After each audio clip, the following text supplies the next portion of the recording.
And we're back to our regularly scheduled program.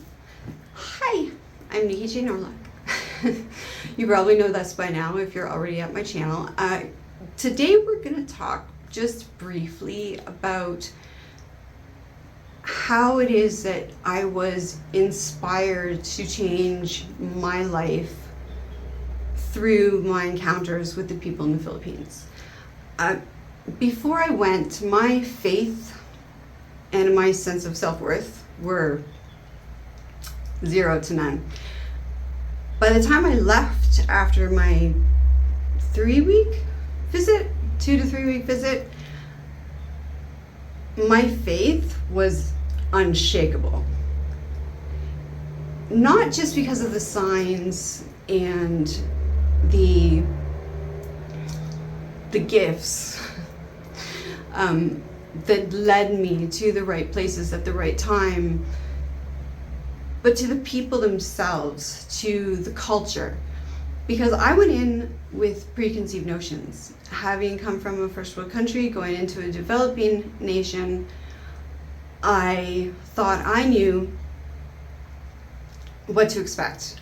I also had gotten much of my information from a Filipino-American friend of mine that I worked with, and he had gotten his information mostly from his parents.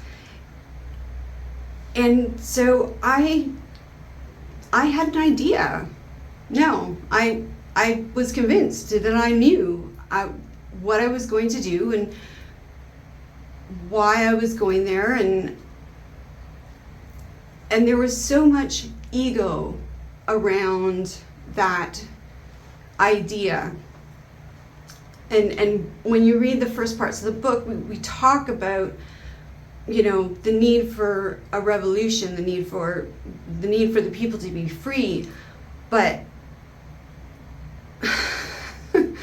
and then I got there and I realized I wasn't there to teach them anything, and they didn't need saving. They were doing a perfectly good job of saving themselves, number one, and they had so much to teach me by way of family values and faith. The experience was mind expanding and heart opening, and the wisdoms that I shared in the book itself came from normal everyday people. I spoke to a few priests, I spoke to a few nuns, I spoke to waiters, I spoke to a group of guys that were there working on an oil rig that stayed in the same hotel I stayed in, and every single one of these people had something beautiful and just encouraging to share about the way that they looked at the world, the way that they saw the world. And it changed my perception, because I went in with the perception of the world is a scary place, and yeah, there's a lot of bad going on, and I was focused on that for a really, really long time. But then I went to the Philippines, and these people taught me that despite the challenges, despite the anything, you know, they face hurricanes, they lose villages, they have to rebuild schools, and while they do it, they sing. Music is such a big part of the Filipino culture.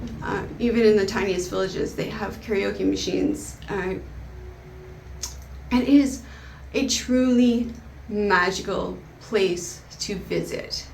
And if you stay long enough and you listen long enough and you pay attention to what they have to teach you, it can absolutely change your life for the better. That was only the beginning of my journey. And as we go through this series of videos, I will continue to share how that journey progressed to where I am now, living exactly where I want to be. I'm totally happy. I love my house. I love my work. I am super, super content with everything. My health is back to strong and getting stronger by the day. I feel every day very blessed, and it has been a long road to get here. I'm not gonna lie. It took a lot of looking into me and choosing to make changes in my life so that I could better me, so that in turn, the better me could be a bigger gift to my family and my friends and my society and the world as a whole. But it started from within, and it was inspired by the Filipino people. So to them, I just want to say thank you for opening my eyes to the truth of life, and that is that the core of all of us is so similar. We all have the same simple basic needs and desires, and our expression of those needs and desires are all unique, and every single one of those expressions is of value. And so as we go into the world and we teach, we also learn. And that's the key. As long as you are always learning, always asking questions, always remaining curious about the world in which we live, you will continue to grow internally, and your life will inevitably change for the better. So, until next time, this is me telling you, have an infinitely awesome now moment, and I will talk to you very, very soon.